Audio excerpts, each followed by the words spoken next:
Good evening, this is John Milburn for Laws 12067. This is Environmental Law. We're in week 2 of term 3, 2019. Thank you very much for participants joining us for the live session. If you are watching this as a recorded session, please consider joining us Tuesday night, 7 p.m. Queensland time. Everything that I record, all the times that I record relate to Queensland time. Please keep that in mind when you're looking at the assessment work.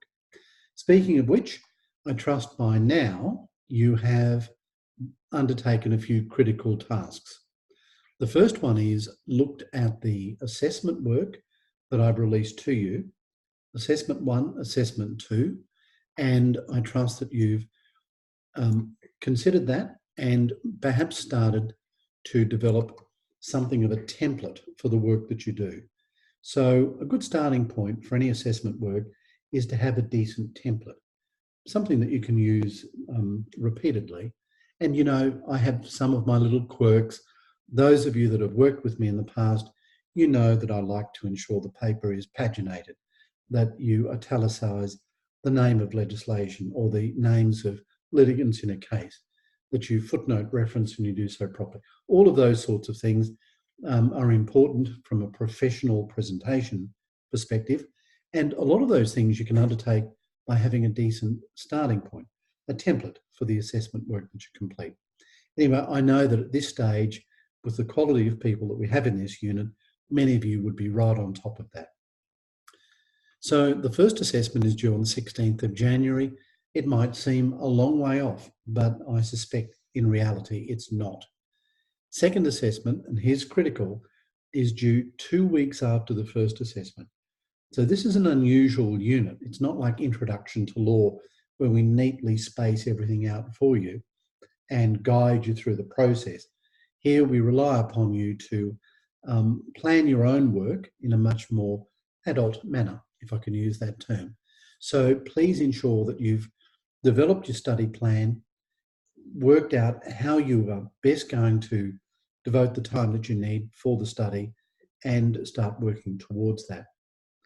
It's important that you, whenever you receive, let's say in my case, a brief, it's important, as even if you're really busy, to read it at the start.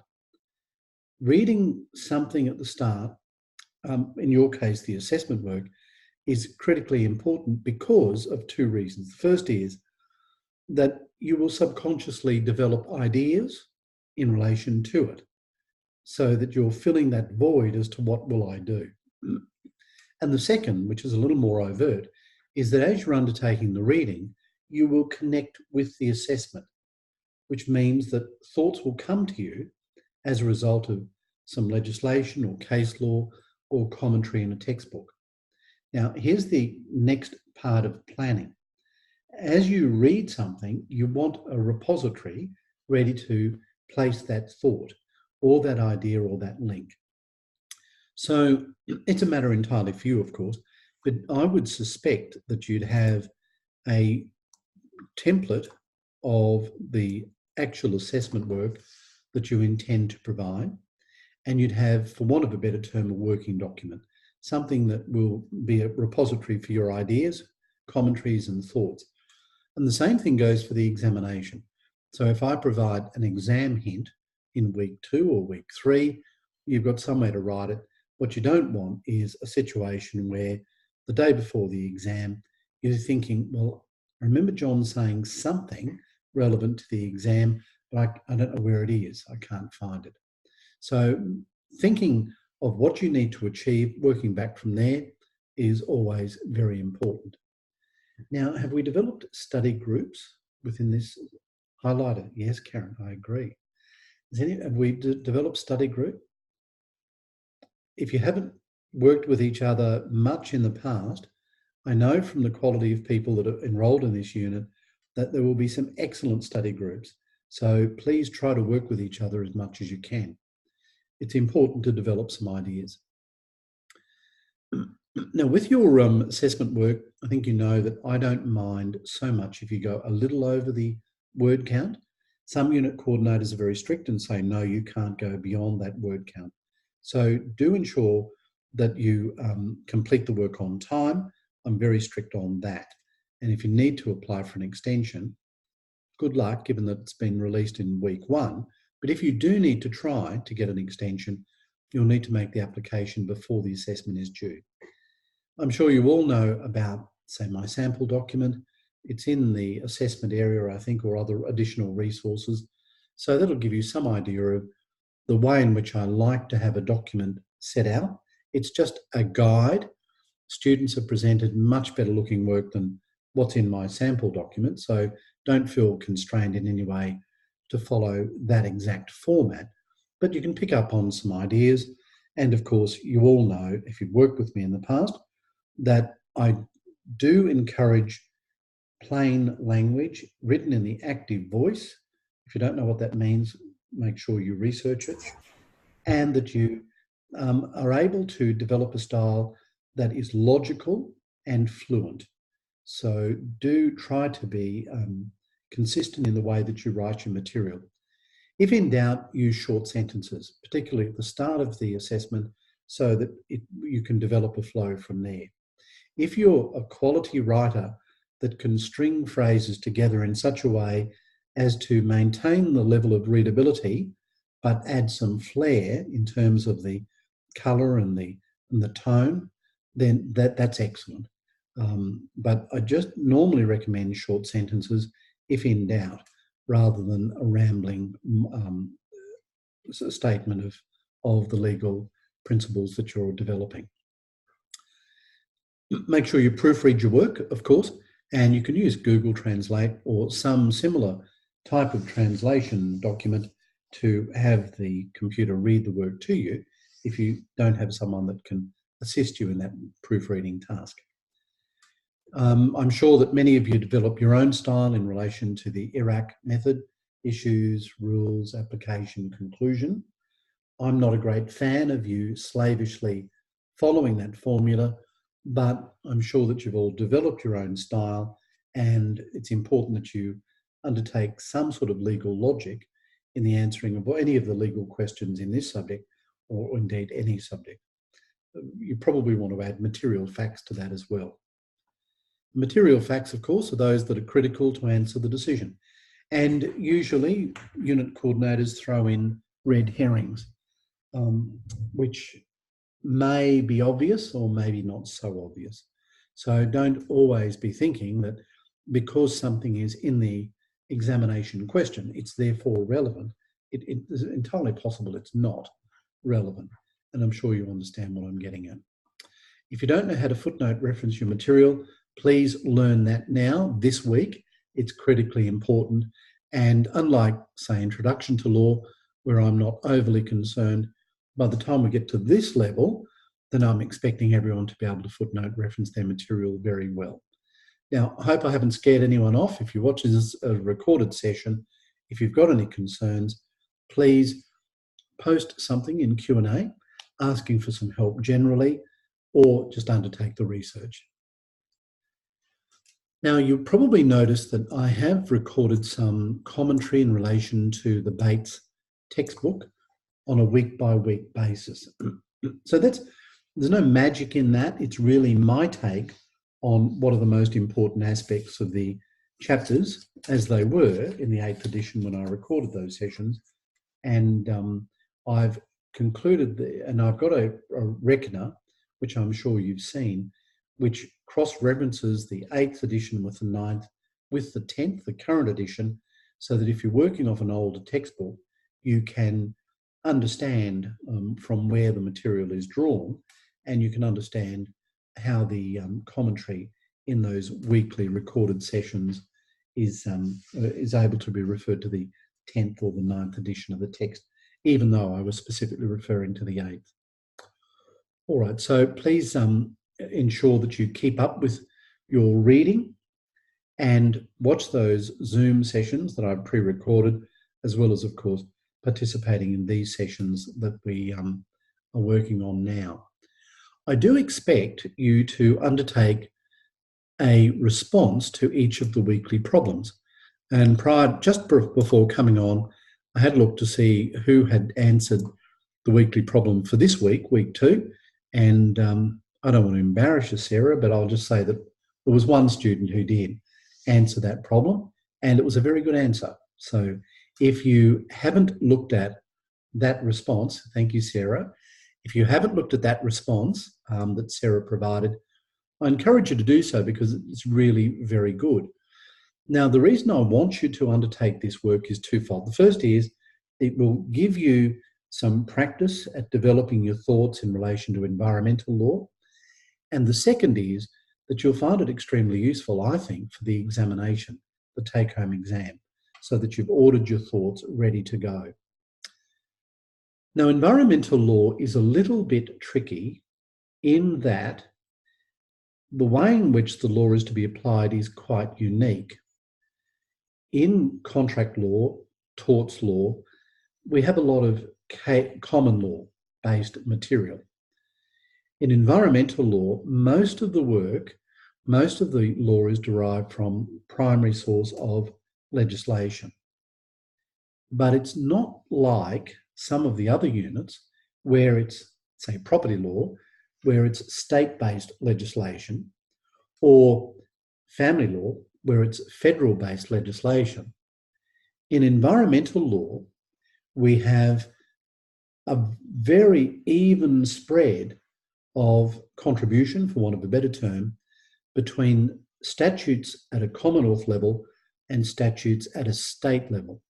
So that creates a whole lot of difficulties when it comes to applying the law. You know, for example, if it's a property law matter, then you're used to going, we'll go to have a look at the state-based statutes. We'll look at the Property Law Act. We'll look at the Land Title Act. We'll look at the Retail Shop Leases Act, all Queensland.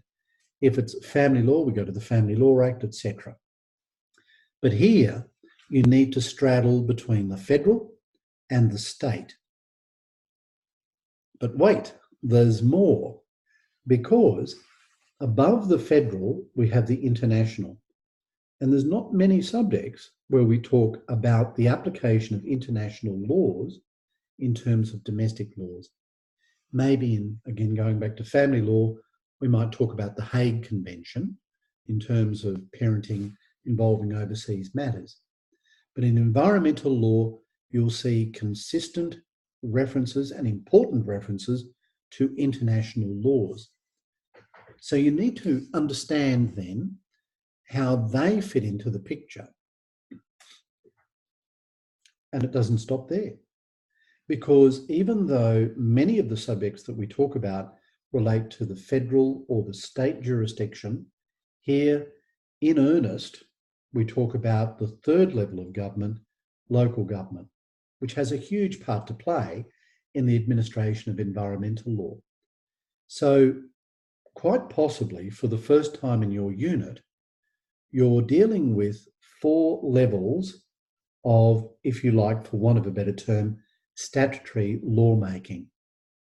And we're doing all of that in conjunction with the common law, which is still important and still has a part to play. So the work that you do in understanding and documenting an overview of the nature and the structure of environmental law, which is the topic for this week, as Sarah has done, is critically important.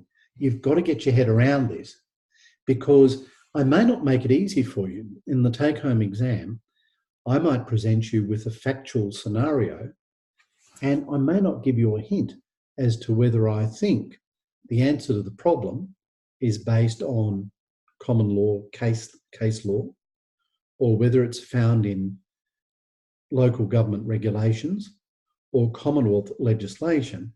You might have to work all of that out for yourself.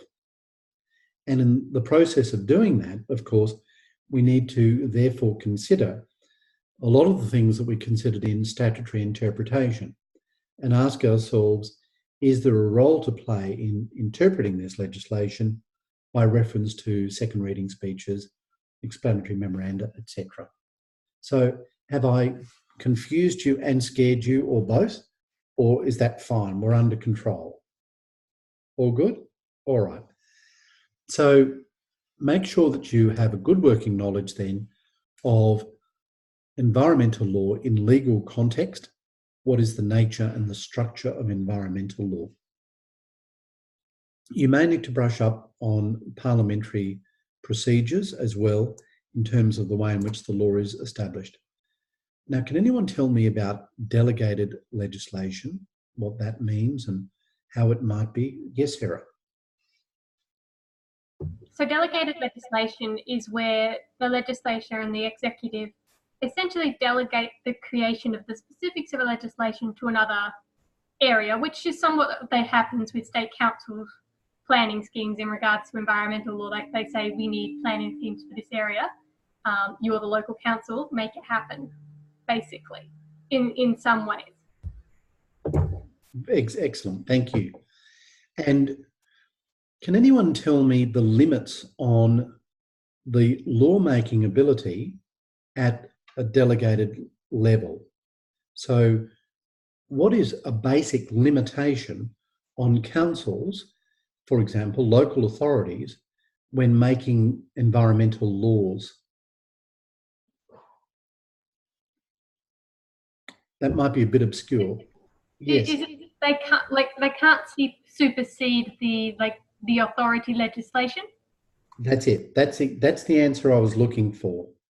So the nature of delegated legislation is such that the party to whom the power is delegated, which is usually a local authority, is limited in its ability to make laws to the extent and only to the extent that the power was conferred upon it. So one of the first things that you might do if you're involved in, let's say, defending someone who's charged with an environmental crime as a result of breaching regulations from a local authority, first thing you consider always is, does the local authority actually have the power to make this bylaw or regulation? Because if they don't, that's your defence. And it's actually real. It really, really does happen. Yeah, sorry, David. I was just going to ask a question. I did actually do the tutorial question, but I didn't post it up because it was becoming so long. But I kind of found what I guess you could call a case study that's quite recent on a place east of Brisbane called Toondah Wetlands, which is part of the Ramsar, under the Ramsar Convention. And it's really good because it went from local council through to state, through to federal, and there's toing and froing, and there was disputes going on due to legislation. But through that, I found that the Campbell-Newman government, the short-lived Campbell-Newman government, after the council voted that they wanted this thing to happen after consultation with the developer, Campbell-Newman, the state premier, and his government introduced something called the Economic Development Act, which still exists. But recently, in April in 2019, there was an amendment under the Economic Development and Other Legislation Amendment Bill. But in that initial Economic Development Act, they spoke about priority development areas, which is for obviously priority economic development areas. And they were trying to talk about that and throw that into the case as well back in 2013 for this Toondah Wetlands project. And that got pushed forward to the federal Department of Environment, who had to send them back because they had to refer that on to the federal department because it happened to come under the Ramsar Wetland Act, which we were a signatory to in 1993. And I was just thinking, how does that happen when you get a clash of that sort of state legislation with kind of, this Economic Development Act, which kind of seemed to have been pushed through at the time? I know Campbell-Newman was using that to get around other environment problems somewhere else to kind of classify environment areas as prime, sort of under that PDA idea. How does that happen with, it's almost like a disobeyance of that higher legislation? I don't understand. I suppose they can do that, can they? They don't have to really follow that. That's a very good example because it works at all four levels, what you've just said. So the Ramsar wetland regime comes about as a result of international treaties. So it's at that level above, if that international level. And there's often a clash between the federal and the state jurisdictions. And back in the old days, back in the 80s, in the days of, say, the Tasmanian Dams case, the states would make laws, the Commonwealth would make laws, they would conflict with each other, and the High Court had to work out and unravel. So there's always been a tension So I think what you've identified is potentially another one of those tensions between federal and state jurisdiction. So it does happen, is the reality. Yeah, ironically, when I looked at that, I thought about Tasmania versus Commonwealth because of Section 51 there and how Bob Hawke in 1983 pushed that through the World Heritage sort of Protection or Properties Act, which we learned about in constitutional law. But it kind of reminded me with this tune to wetlands because the Ramsar Act came in and that sort of threw a spanner in the works for the developer and the local council but ironically, even the Federal Department of Environment, Freiberg, turned around and sort of rejected his own department's advice, which kind of, you see the potential negative impact of that blurring of separation of powers, which we had to learn about this week as well, which is when you have a minister that's rejecting his own department, being the executive's advice. Yeah, pretty strange. That's right. And of course, the minister is in that uniquely strange position of straddling between the executive and the legislature. So, yes, I think it's a very good example. I'd really like you to post what you've done. In fact, I'd like to see 60 responses to problem 2.0 by the weekend. I may not get it, but that's what I would like to see. So it sounds like you're well advanced, David, in that. But what we've been discussing really does highlight the need for you to get your head around, your collective heads around this issue of from where does our environmental law come? And as you're reading, I need you to read actively to think about how this matter, this case, for example, came to be decided. What was the process the regulatory process that transpired before the dispute arose, and how was the dispute dealt with? What court? Was it federal? Was it state? What was the basis for legislation, etc.? And just because something is federal-based legislation or state-based legislation does not always automatically mean that any dispute will be dealt with in that same jurisdiction. In other words, with cross-vesting jurisdiction that came in around Australia in 1987, there is the ability now for, to some degree, state courts to deal with federal jurisdiction or federal legislation and vice versa. So it muddies the waters a little bit more. The best way, I think, to overcome it is to just be aware of these issues, try to think about the background circumstances rather than just accepting it. Because in the take-home paper, if you have a problem-based issue, which you probably will have, you need to unravel that from first principles. The other thing that you might consider is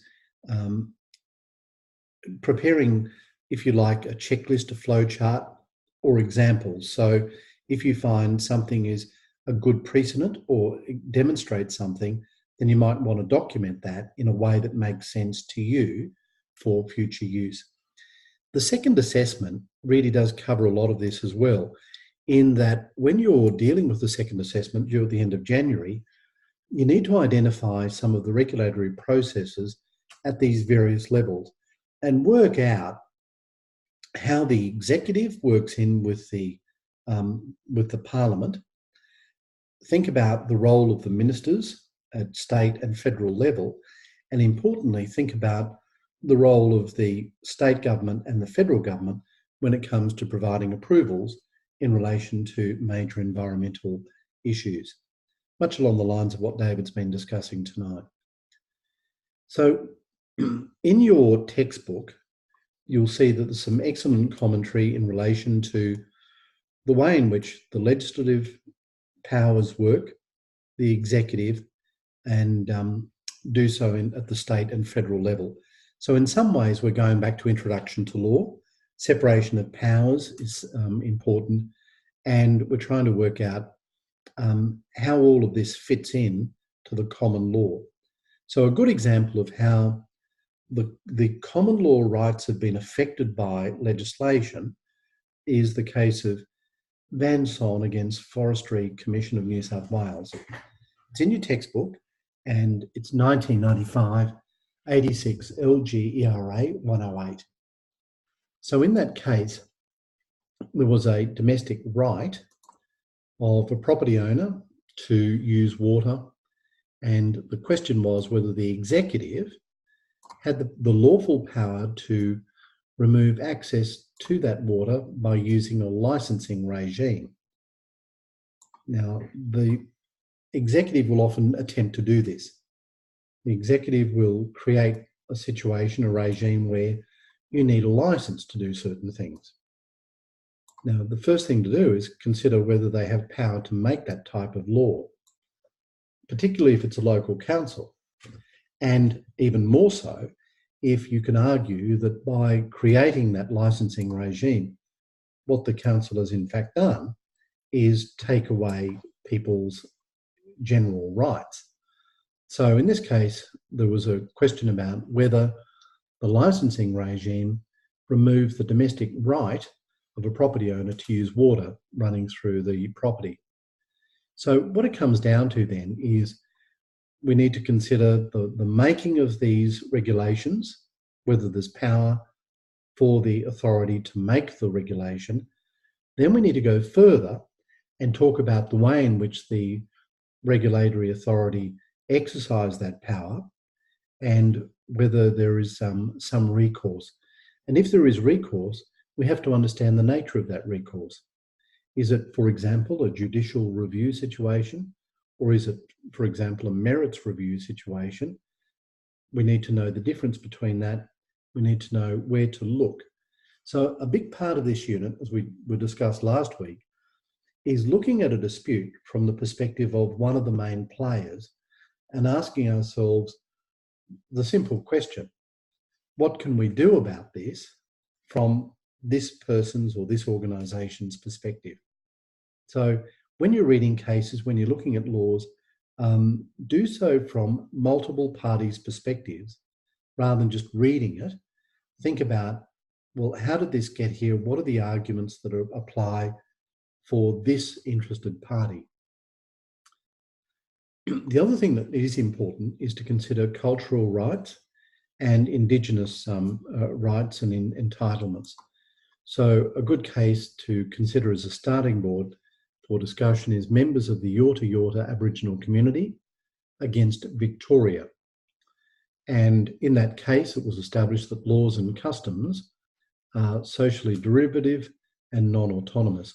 So what they were saying is that there is a responsibility of lawmakers to observe laws and social values and to uphold those, because that's a fundamentally important part of our social structure. And environmental law fits into that very neatly. So I made the point earlier that we need to consider the separation of powers. So you need to have a good understanding of that. I guess in theory, it's all pretty easy to understand, but just remember that members of parliament, ministers, have a foot in two camps. So their role is not always clearly defined. Now, I've alluded to one issue that's important in environmental law, and it's this clash, if you like, or this tension between the rights of property owners, their private entitlement, as opposed to environmental laws that are made for the benefit of the community, the greater good. Can anyone tell me how, in general terms, this tension between the rights of property owners, for example, and the requirement to protect the environment is considered and dealt with? How do we deal with that tension? Yes, David. There's the issue of what sort of impact that's going to, protecting the environment is going to have on the individual property owners, and whether that's going to take away their right to that property, or whether it's going to partially impinge in terms of compensation. So if it was directly going to sort of destroy their property or take away their ability to enjoy the rights to that property, then you have those issues of compensation, whereas there's other cases where the courts decided that they're not going to be granted compensation because it didn't really impinge upon their rights to that property or their rights to run business within that property. Yes, very good. Thank you. Karen, you've come up with an excellent case, one that should always be considered at an early stage. Do you want to tell us something about that, or even just the name? It's Spencer and the New South Wales Minister for the Environment, I think. New South Wales Minister for Climate Change, Environment and Water, 2008, New South Wales Supreme Court, 1059. He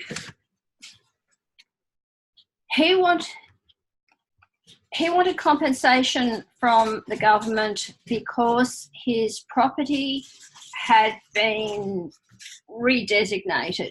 Mm-hmm. And what he wanted was the price it would have got if it hadn't have been redesignated, which obviously was a higher price, because it could have been developed and subdivided and all sorts of things. And the other side obviously only wanted to pay the undeveloped price, so to speak. Excellent.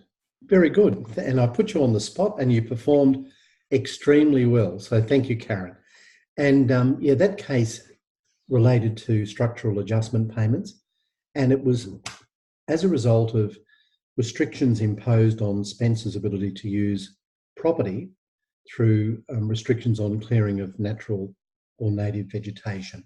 So it's a good example of how local authorities have created a situation that impinges on property rights, and the case went to the New South Wales Supreme Court, where it was identified this basic unfairness in the case that the government can legislate in a way that renders otherwise legitimate activities, such as Mr. Spencer's, to be such that they're no longer viable as a business. And the question is, what do we do about that in circumstances where someone is under a special disadvantage as a result of the laws that have been made? Now, an obvious answer might be compensation. But can anyone tell me if there are differences in compensation regimes between the state and the federal spheres?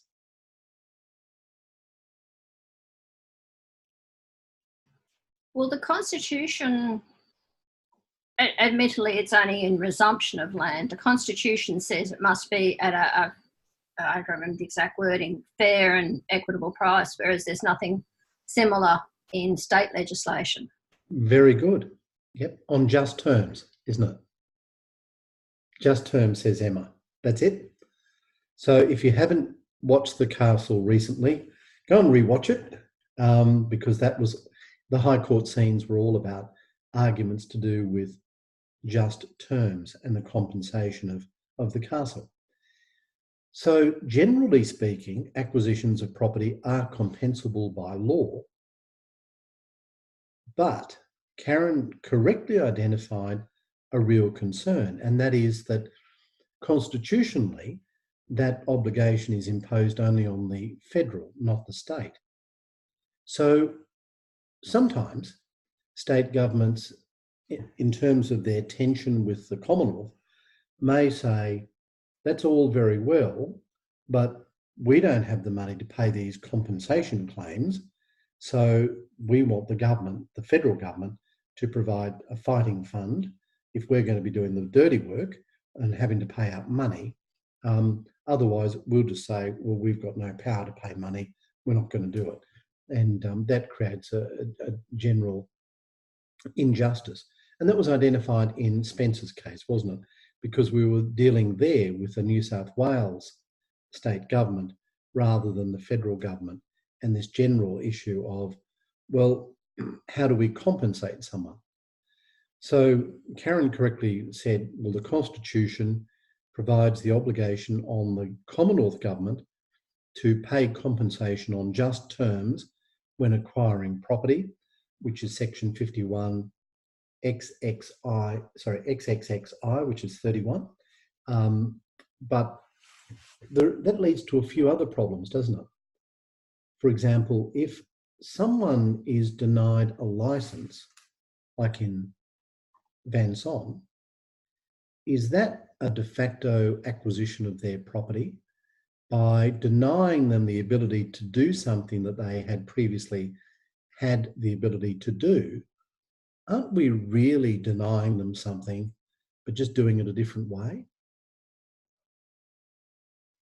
So the Constitution does require compensation for acquisition, but you need to consider whether that can be stretched so far as to provide compensation in other circumstances.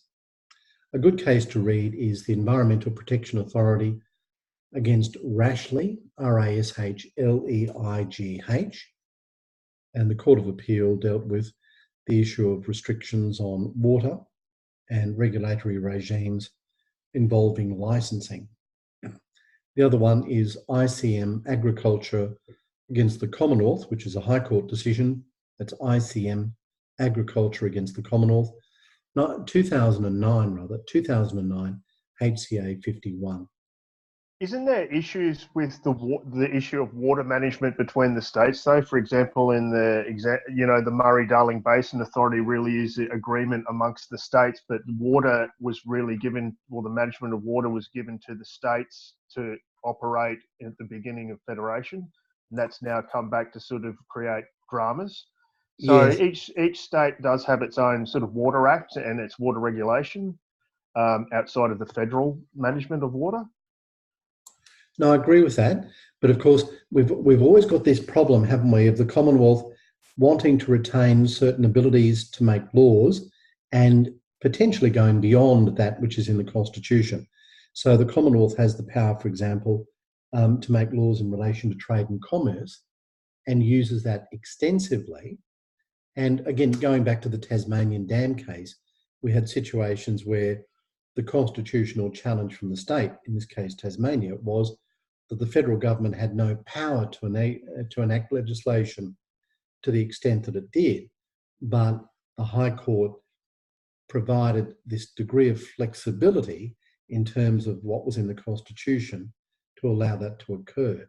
So yes, I agree with you.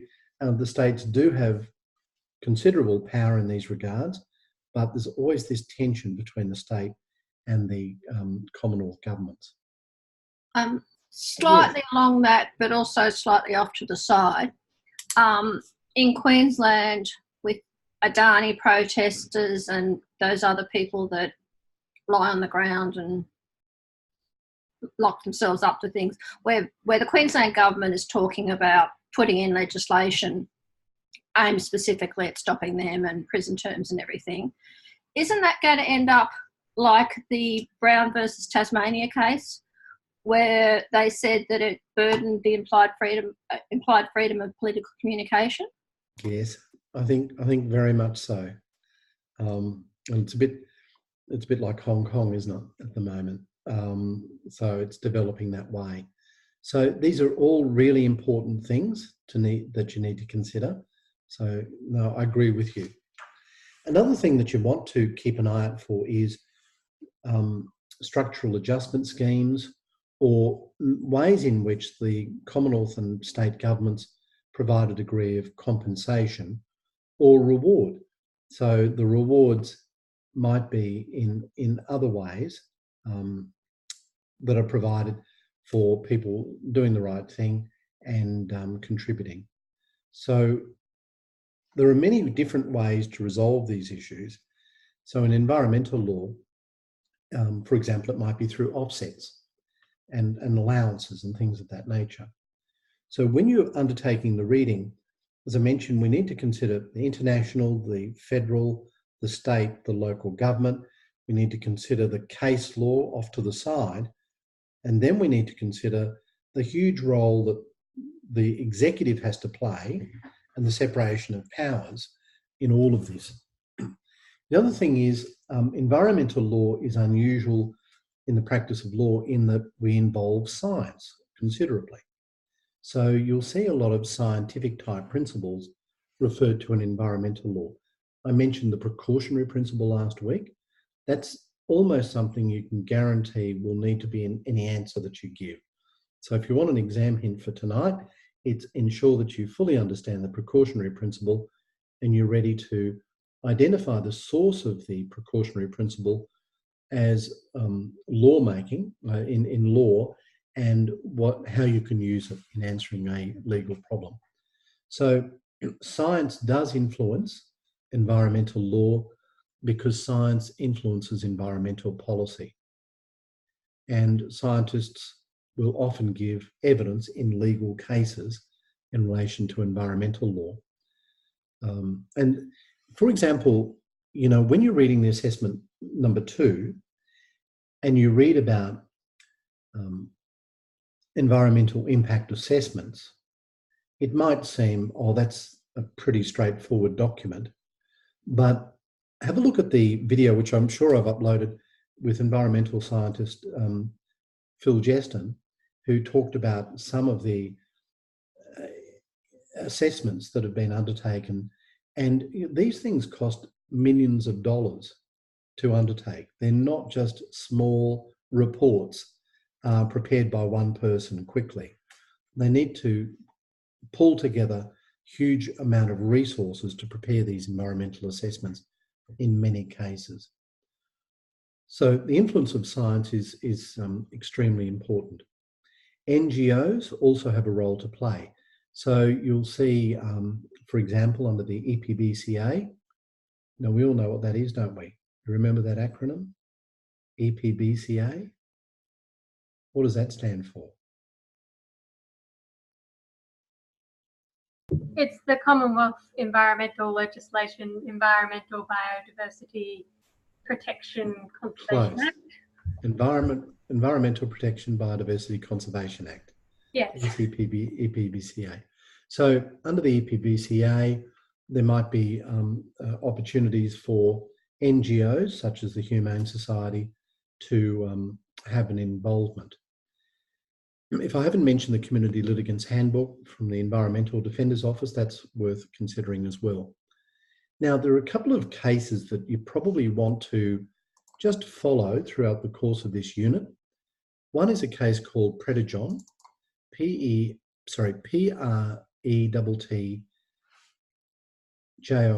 Predejohn, and it's kind of a sample case. It involved a matter a few years ago in Cairns, and it deals with issues around planning and sustainability. And I'm quite sure that I've included some notes on Predejohn. It was a case that I used a few times for assessment purposes. I'm not using it for assessment purposes this year, but I did interview as a guest Rod Litster QC, who's one of Queensland's leading environmental QCs, and he provided some commentary. He was involved in that case, and he talked about what happened in the case and how the law affected it. So that might be worth watching to get an idea of how to put all of these things together. Another sample case is Booth and Bosworth. It's a couple of, it's in the Moodle for next week. Thank you, Karen. Booth and Bosworth, I'm not sure if I've put it into Moodle.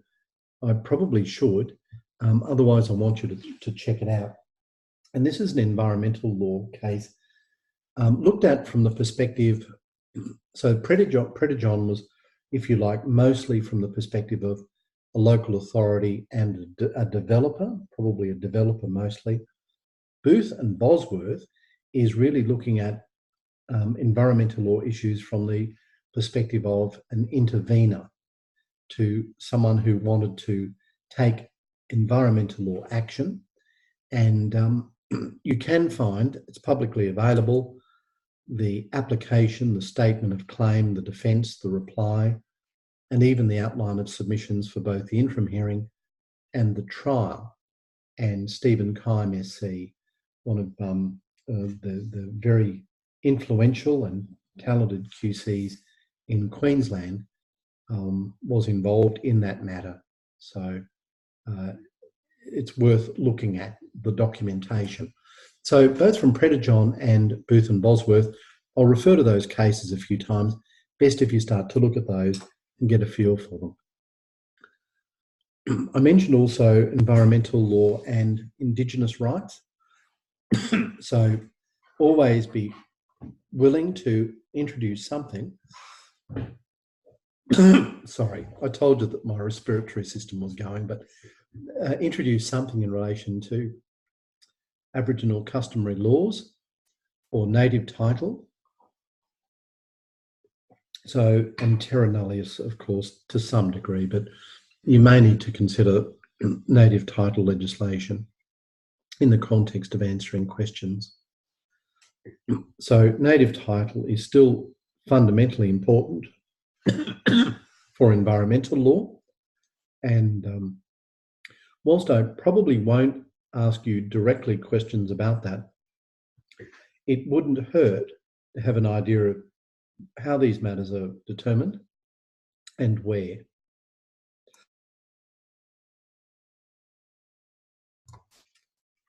And I think we all get a chance for an early night tonight because my voice is gone.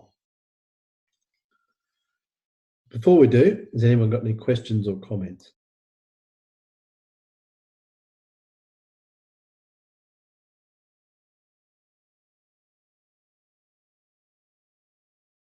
No questions from here. You can see I was hoping someone would jump in and talk. All right, so Sarah, Japan next week. Wow, very good. I fly out in about 3 hours. Oh, okay. Excellent.